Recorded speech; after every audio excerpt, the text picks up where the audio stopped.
Check this out. I'm going to take your selected card. It's going to go back inside the deck, back inside the box. And we're just going to find it in an interesting way. I'm going to make the perfect sandwich out of your card. What does that mean? Well, when I snap my fingers, your card is going to end up stuck between two other cards, and that's how we find it. It's already happened. See, just like that, between the two jokers, I found your card. Crazy thing is, as you could just hear and see, all the other cards have somehow vanished.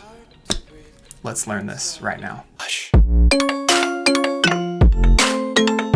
Here's an idea I came up with as a kid. I think it owes some crediting to the Vanishing deck from Aaron Fisher, Panic. There was a trick called Sudden Impact as well. Kind of unlocked certain things in my brain. If I was like, what else could you do with that principle? And there's some other tricks like that. Like if you've seen any Vanishing Crayon or Vanishing Gum tricks, it's kind of playing on that principle, but you'll see. So this is the gimmick.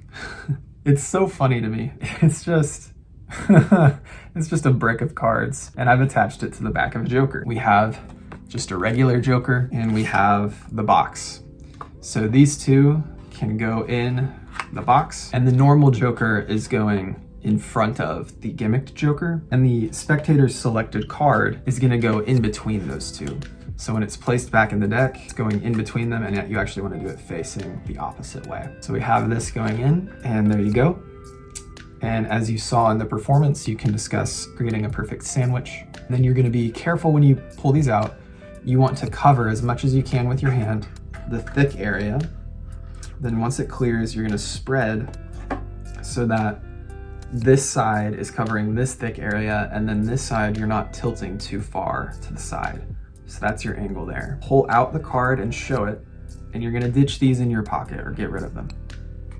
Once you ditch those in your pocket, you're here with the selected card and an empty box rather. So that's the basic idea. The brick gimmick will take a minute to make, so throw on your favorite podcast, do what you gotta do, and you're gonna double stick tape these back to back to back. I, in fact, might need to go back and tape these a little bit more. And so you may not actually end up doing a full 52 cards because the tape itself, double stick tape, that's gonna take up some of the thickness that you need. So just kind of compare it to a full deck and keep looking at your thickness, and then your gimmick will be ready.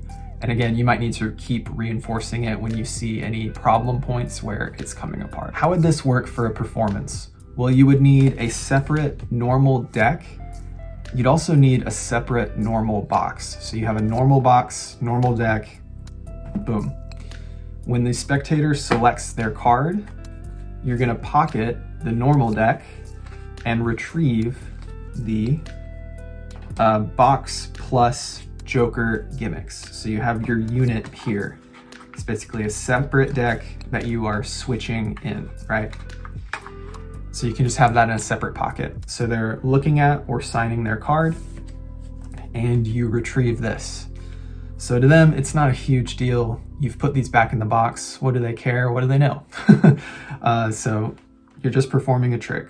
So then you need to prepare the jokers to where you can make sure you've put it in between them, and you're going to place it in between them, and then you can move forward with the trick as we discussed. Once you have revealed, ditched the jokers, and everything's done, you can pocket the gimmicked deck box. Of course, it's not gimmicked, it's just a separate box, but you can get rid of all this.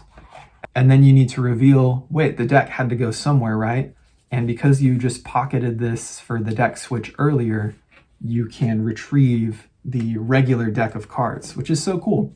You can just retrieve that, and it's an extra magic moment, which also functions as the cleanup, which is pretty cool. All right, now it's time for the over-the-shoulder view, the magician's view, just for some extra detail.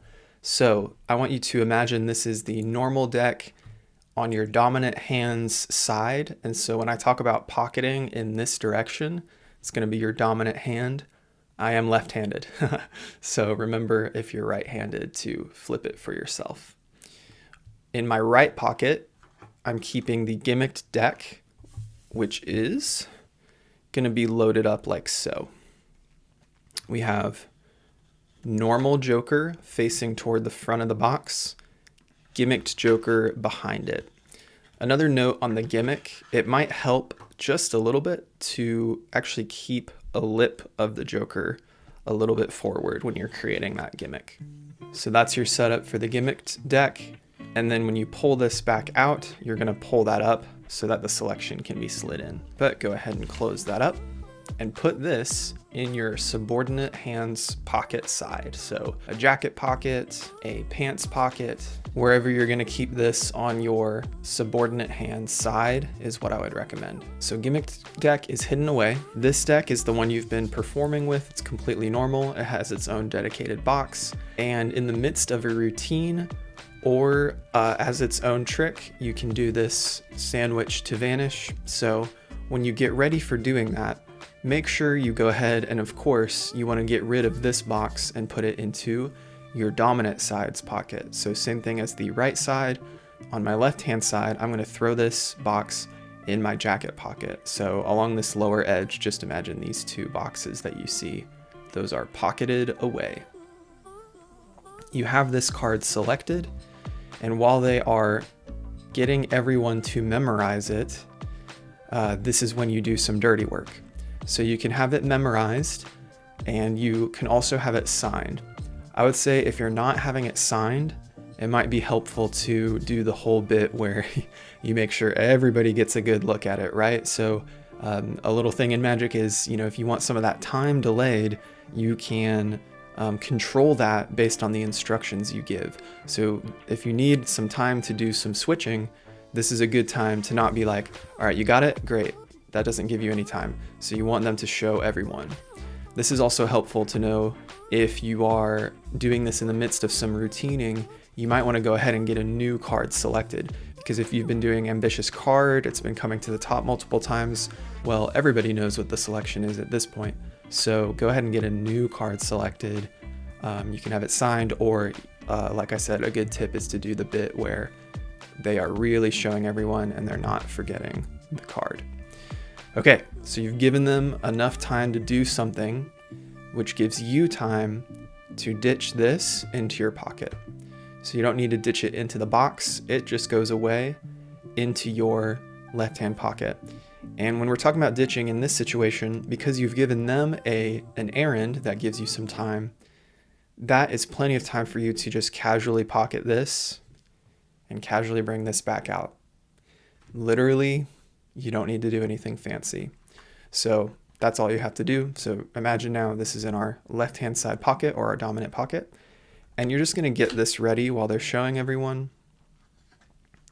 and pull that up so that you can place it inside easily. So then you are good to go ahead and show them that you're placing it inside the deck. Don't even make a big deal about having to prove that it's in the middle. We're going to move on to the next thing pretty quickly. So you're going to place it in, and then you're going to square that all up. And now you can show them the thickness of the cards. So you really want them to see this image of a stack of cards that are filling the deck all the way in, filling the box all the way out. So you show them that, and then you can discuss making the perfect sandwich. Something I didn't mention in the forward-facing camera shot was the fact that this orientation is very helpful.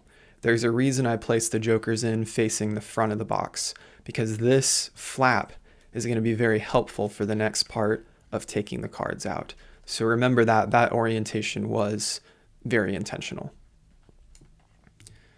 So you're going in to take the cards out, and this is the only scary part, so be very careful here. You just want to be intentional with your angles. It helps to have those fingers kind of covering the outside edges of the deck. And then the rest is, of course, covered by the front of the box. So that's what you're watching for.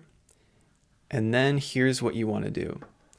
When you spread these cards, because of course from the front, they are seeing hopefully just the jokers. You're just trying to cover your angles as best you can.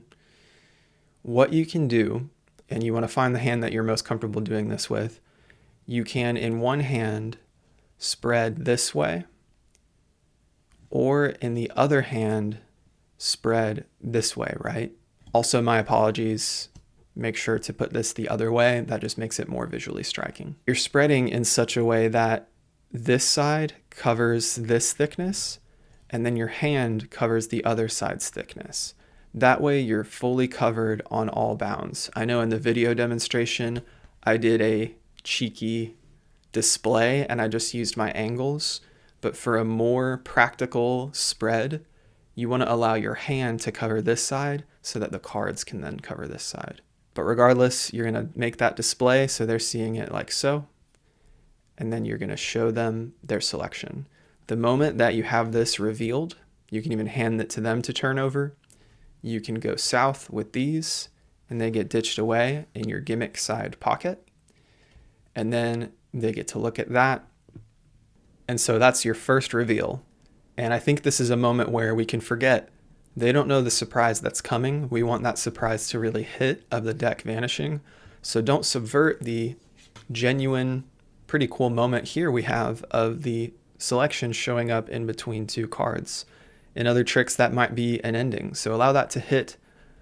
The surprise will be stronger if you really let it settle in that they think the trick is over. But then once they have taken a look at that and are amazed, you can call attention to the fact that somehow the entire deck has vanished. And then after that hits, you can go kind of search yourself and be like, oh my gosh, the deck jumped to my pocket. So you have 4 of spades revealed in the sandwich revelation.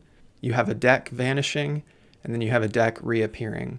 So this one gimmick with basically no sleight of hand other than the covering that you need to do, and of course the deck switch that you do in the offbeat. It's all pretty much covered and handled for you, and you get this strong effect with a few different magic beats.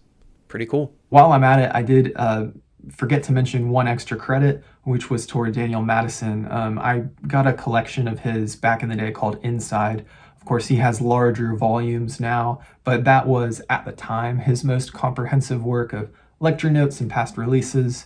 And he had a few things in there, specifically Pariah is what I'm thinking of right now, where a similar, let's just say a similar principle of gimmicking a deck was involved.